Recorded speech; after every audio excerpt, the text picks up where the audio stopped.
Friends, आप सभी का स्वागत है हमारे इस ऑनलाइन ट्यूटोरियल चैनल पे। मैं हूं संजय। तो यहाँ फ्रेंड्स हम कंटिन्यू करने वाले हैं अपने इस कोर्स के सेकंड प्लगइन के ऊपर, that is student management system.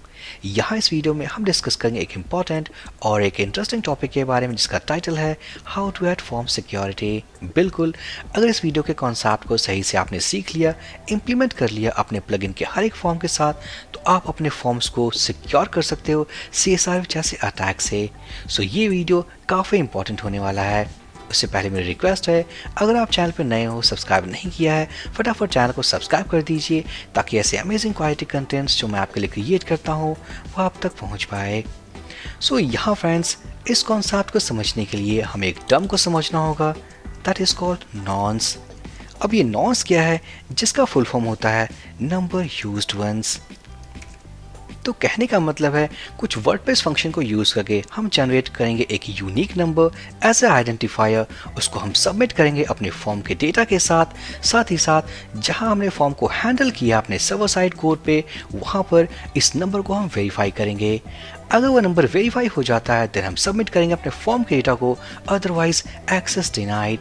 तो इसी सिंपल कॉन्सेप्ट के थ्रू हम सिक्योर करते हैं अपने फॉर्म को CSR जैसे अटैक से।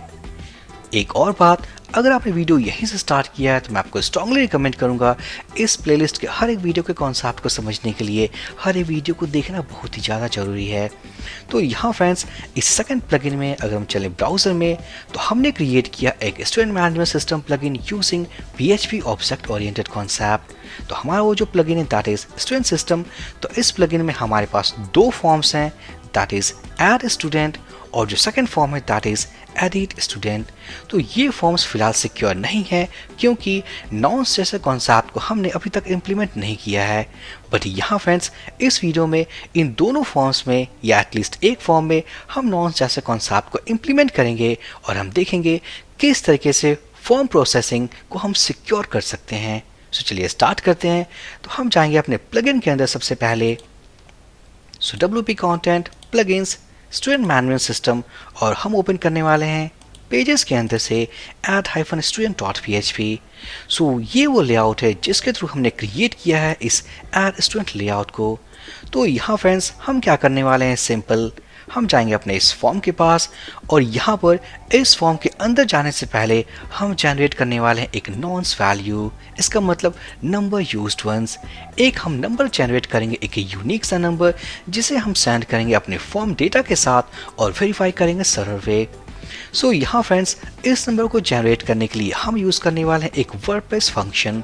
बिल्कुल, इस वर्डप्रेस फंक्शन को यूज़ करने के साथ हम जनरेट कर पाएंगे एक नॉन्स वैल्यू को। तो सिंपल, सबसे पहले हम जाएंगे इसके डॉक्यूमेंटेशन पे और सर्च करेंगे wp_create_nonce WP। तो यहाँ पर हमारे पास एक फर्स्ट लिंक है दैट इज ऑफ वर्डप्रेस। हम इस पर क्लिक करते हैं तो ये कंप्लीट डॉक्यूमेंटेशन है ऑफ दिस वर्डप्रेस फंक्शन। तो नॉन्स वैल्यू जनरेट करने के लिए हम यूज करते हैं WP create nonce फंक्शन, जिसके अंदर हम पास करते हैं एक एक्शन वैल्यू। तो यहाँ पर अगर हम पास नहीं करेंगे तो इसका जो डिफॉल्ट वैल्यू होगा दैट इज -1। बट यहाँ फ्रेंड्स हम यूज करना चाहेंगे अपने एक्शन के अकॉर्डिंग एक एक्शन नेम। तो चलते हैं प्लगइन कोड के अंदर और यहाँ पर जैसा कि हमारे पास ये एक फॉर्म है जिस फॉर्म के साथ हमने क्रिएट किया एक स्टूडेंट, इसका मतलब this is for add operation. तो हम क्या करेंगे, सिंपल इस PHP कोड में एक और बात, ये जो फॉर्म हमने क्रिएट किया है that is add_student.php, this is a common form of edit student, view student and add student. तो हम क्या करेंगे, हम इस कंडीशन पे चलने वाले हैं कि ये कौन सा ऑपरेशन है। तो बेसिकली हम क्या करेंगे, हम इसे कॉपी कर लेते हैं या अगर हम जाएं अपने इसी कोड में हम इसे रिमूव कर देते हैं। रिमूव करने के बाद अगर हम जाएं अपने इसी कंडीशन में, सो फर्स्ट हम काम करेंगे अपने ऐड स्टूडेंट के लिए। तो यहाँ पर मैं जनरेट करने वाला हूँ एक नॉन्स वैल्यू। सो नॉन्स नाम का एक वेरिएबल हम डिफाइन कर लेते हैं। डिफाइन करने के बाद हम यूज़ करेंगे WP_create_nonce और यहाँ फ्रेंड्स इस फंक्शन के अंदर हमें पास करना है एक्शन नेम। तो ये एक्शन जो है that is for add student. तो नाम हम देने वाले हैं सो WP_nonce_add student। तो सक्सेसफुली ये फंक्शन एक नॉन्स वैल्यू को जनरेट करने वाला। तो जनरेट करने के बाद सिंपल हम इसे कॉपी कर लेते हैं। कॉपी करने के बाद हम जाएंगे अपने इस फॉर्म टैग के अंदर और यहाँ पर हम डिफाइन करने वाले हैं एक इनपुट टाइप हिडन फील्ड, और इस हिडन फील्ड में हम स्टोर करने वाले हैं अपने उस नॉन्स वैल्यू को। तो यहाँ पर एक नेम एट्रीब्यूट डिफाइन कर लेते हैं, दैट इज wp_nonce_add_student। साथ ही साथ स्टूडेंट एक वैल्यू एट्रीब्यूट डिफाइन करेंगे, इसके अंदर हम उस नॉन्स वैल्यू को प्रिंट कर लेंगे। सो php echo और नॉन्स वैल्यू। सो सेव करने के बाद अगर हम चलें ब्राउज़र पे, रीलोड करें, इंस्पेक्ट करें, तो हम देख पाएंगे अपने इस फॉर्म टैग के अंदर एक नॉन्स वैल्यू और कुछ इस तरीके का है। तो सिंपल इसी वैल्यू को हमें वेरीफाई करना अपने सर्वर एंड पे। तो जो फर्स्ट स्टेप था that is all about how to use nonce function to generate a nonce value, जो हमने कंप्लीट कर लिया है। तो कंप्लीट करने के बाद हमारा फर्स्ट स्टेप हो चुका है। अब हम चलते हैं अपने क्लास के अंदर जहां हमने इस फॉर्म के सबमिशन को हैंडल किया है। तो सिंपल हम जाएंगे अपने इस प्लगइन के अंदर, क्लास फोल्डर के अंदर studentmanagement.php। अगर हम स्क्रॉल करें, थोड़ा और स्क्रॉल करते हैं, तो हम देख पाएंगे अपने इस मेथड के अंदर जैसे कि एड स्टूडेंट कॉल बैक। तो यहाँ फ्रेंड्स हम देख सकते हैं अपने पोस्ट रिक्वेस्ट को हमने हैंडल किया है टू सेव स्टूडेंट डेटा। तो अब हम क्या करते हैं, हम जाएंगे अपने इस मेथड के अंदर, तो हम देख पाएंगे हमारे पास वो सारा कोड है जिस कोड को हैंडल करके हमने स्टूडेंट डेटा को सेव किया है। तो इस मेथड को कॉल करने के पहले अब हम यहाँ एक और स्टेप ऐड करने वाले, that is to verify our nonce value. तो यहाँ पर मैं एक सिंगल लाइन कमेंट को लिखना चाहूँगा, that is for nonce verification if. सबसे पहले हम ये चेक करेंगे क्या हमारे पास पोस्ट डेटा में क्या ये वेरिएबल अवेलेबल है। तो हम इसे कॉपी कर लेते हैं। कॉपी करने के बाद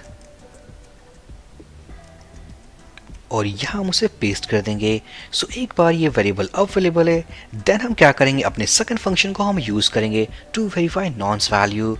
तो उसके लिए हम यूज़ करेंगे एक और WordPress function, that is wp_verify_nonce।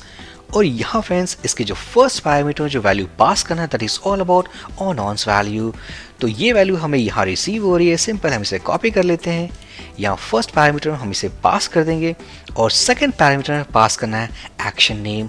तो यहाँ फ्रेंड्स जो हमारे पास एक्शन नेम है that is all about wp_nonce_add_student। हम इसे कॉपी कर लेते हैं। कॉपी करने के बाद हम इसे यहाँ पुट कर देंगे। तो फाइनली हमने ये चेक किया क्या ये नॉन्स वैल्यू अवेलेबल है। अगर अवेलेबल है तो वेरीफाई भी हमने कर लिया है। तो एक बार सक्सेसफुल तरीके से वेरीफाई हो जाए, इसका मतलब सक्सेस वेरीफाई हो चुका है। अदरवाइज अगर इनकेस वेरीफाई नहीं हो पाया, किस तरह का कोई एरर है, तो वो जाएगा हमारे इस फेल्ड ब्लॉक में।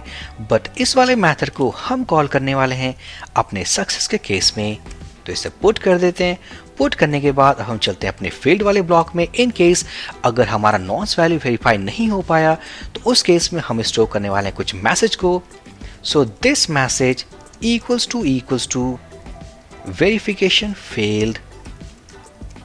ओके, साथ ही साथ जो हमारा स्टेटस होने वाला है that is status equals to 0।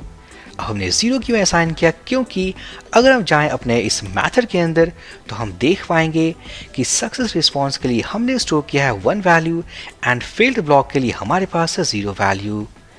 तो इस मैसेज को हम हैंडल करना चाहेंगे अपने इस फ्रंट एंड पे। तो सिंपल अब हम अगर स्क्रॉल करें तो हमारे पास एक ही केस के लिए हमारे पास जो मैसेज हैंडल है that is all about for a success response. तो हमें हैंडल करना है अपने फील्ड ब्लॉक को भी। तो सिंपल हम क्या करने वाले हैं, अपने यहीं पे एक और पैरामीटर ऐड करेंगे that is all about display status. So यहाँ फ्रेंड्स डिस्प्ले स्टेटस के लिए चलते हैं अपने क्लास के अंदर और यहाँ सर्च करें डिस्प्ले स्टेटस। तो सिंपल हम इस वेरिएबल को कॉपी कर लेते हैं क्योंकि इसी वेरिएबल के अंदर हमने स्टोर किया स्टेटस वैल्यू को। तो सक्सेस के केस में इसका वैल्यू होने वाला है इक्वल्स टू 1। इसी तरीके से अगर इस ब्लॉक को हम कॉपी कर लें, पेस्ट कर दें और इसका वैल्यू अगर होगा 0, इसका मतलब this is for failed response. तो यहाँ फ्रेंड्स जो क्लास होगा that is display hyphen error. साथ ही साथ मैं इक्वल्स टू 0 को रिमूव करूँगा और रिमूव करने के बाद सिंपल हम ऐड करने वाले हैं एक एक्सक्लामेशन साइन। कहने का मतलब है अगर इसका वैल्यू 0 होगा तो ऑटोमेटिकली ये कन्वर्ट होने वाला है, means equals to 1। So in case of 0 ये जाएगा हमारे इस ब्लॉक में, और इन केस ऑफ 1 तो हम इसे रिमूव कर देते हैं। इन केस ऑफ 1 इसका मतलब सक्सेस के केस में ये जाएगा इस ब्लॉक ऑफ कोड के अंदर। तो सिंपल ऑब्वियसली इस क्लास के लिए हमारे पास कोई CSS नहीं है, तो हम क्या करेंगे, हम जाएंगे अपने एसेट्स के अंदर, CSS के अंदर ओपन करने वाले custom.css, और अगर हम सर्च करें इसी के अंदर डिस्प्ले -सक्सेस, तो ये हमारा सक्सेस कोड है। सिंपल हम इसे कॉपी कर लेते हैं, पेस्ट कर देंगे, और इस बार ये होने वाला है डिस्प्ले -एरर। तो इस केस में हम इस कलर को चेंज कर देंगे। तो यहाँ फ्रेंड्स मैं करना चाहूँगा रेड कलर। सेव करने के बाद हम चलते हैं ब्राउज़र पे, क्योंकि सही तरीके से हमने नॉन्स वैल्यू को जनरेट कर दिया है अपने इस ऐड ऑपरेशन के लिए, और हमने उसे फॉर्म के साथ बाइंड कर दिया है। बाइंड करने के बाद अब हम गए अपने इस फॉर्म हैंडलिंग कोड में, हम नॉन्स वैल्यू को वेरीफाई किया और ये देखा क्या वो वैलिड है। वैलिड के केस में हमने फॉर्म को सबमिट किया है, अदरवाइज हमारे पास एक एरर मैसेज होगा, दैट इज वेरिफिकेशन फेल्ड। तो सब कुछ सेव करने के बाद चलते हैं ब्राउज़र पे, रीलोड करते हैं, तो हमारे इस फॉर्म में हम देख पाएंगे एक नॉन्स वैल्यू को। हम इसे क्लोज करते हैं, फॉर्म के डेटा को क्रिएट करेंगे। सो user1 या कहें student1 student_1@gmail.com, gender equals to male, phone number something dummy value, click on submit। तो हम देख पाएंगे स्टूडेंट सेव्ड सक्सेसफुली। बट यहाँ फ्रेंड्स अब मैं बात करूँ किसी अटैक के बारे में, तो सिंपल अब हम क्या करने वाले हैं, अपने उसी टोकन या उस वैल्यू के साथ कुछ छेड़खानी करने वाला हूँ। सिंपल हम इसे रिमूव कर देते हैं। रिमूव करने के बाद हमने कुछ और वैल्यूज़ को यूज़ किया। इसका मतलब इसका जो ओरिजिनल वैल्यू था, जो एग्जिस्टिंग वैल्यू था, हमने उसे चेंज कर दिया है। चेंज करने के बाद अब हम अगर इस फॉर्म को सबमिट करें, रिमेंबर इस बार जब हम फॉर्म सबमिट करेंगे तो हमारे पास जो नॉन्स वैल्यू होगा that is updated student_@gmail.com, gender equals to female, phone number something dummy value। अगर हम क्लिक करें सबमिट तो हम देख पाएंगे वेरिफिकेशन फेल्ड। तो कहने का मतलब है अब हमारे सिंपल से फॉर्म में एक फॉर्म सिक्योरिटी पैरामीटर है विद कॉन्सेप्ट ऑफ नॉन्स। अगर हमने इसे ऐड कर दिया तो इसका मतलब फॉर्म सबमिट करते वक्त हमारे पास एक एक्स्ट्रा पैरामीटर है नॉन्स वैल्यू, जो कि वेरीफाई होने वाला है हमारे सर्वर एंड पे, और एक बार अगर वेरीफाई होते हैं then form will be submitted, otherwise form will be not submitted. So I hope friends इस इंपॉर्टेंट से कॉन्सेप्ट को मैंने आपको काफ़ी इंटरेस्टिंग वे में समझाया। अगर आप इस कॉन्सेप्ट को सही से सीख लेते हो, समझ लेते हो, अपने प्लगइन के फॉर्म्स के साथ इम्प्लीमेंट कर लेते हो, तो इसका मतलब आप अपने प्लगइन के फॉर्म्स को सिक्योर कर सकते हो, प्रोटेक्ट कर सकते हो CSR जैसे अटैक से। सो आई होप ये वीडियो काफ़ी इन्फॉर्मेटिव था। तो यहाँ फ्रेंड्स इस नॉन्स वाले कॉन्सेप्ट को हमने इम्प्लीमेंट किया है ओनली फॉर एड स्टूडेंट। इसी तरीके से इसी पैटर्न ऑफ कोड को यूज़ करके आप इम्प्लीमेंट कर सकते हो इस एडिट फॉर्म के साथ। सो प्लीज़ लाइक कर दें, कमेंट कर दें, चैनल को सब्सक्राइब कर दें। हम मिलते हैं अपने नेक्स्ट वीडियो में। So for this video session guys, thank you for watching and have a great day.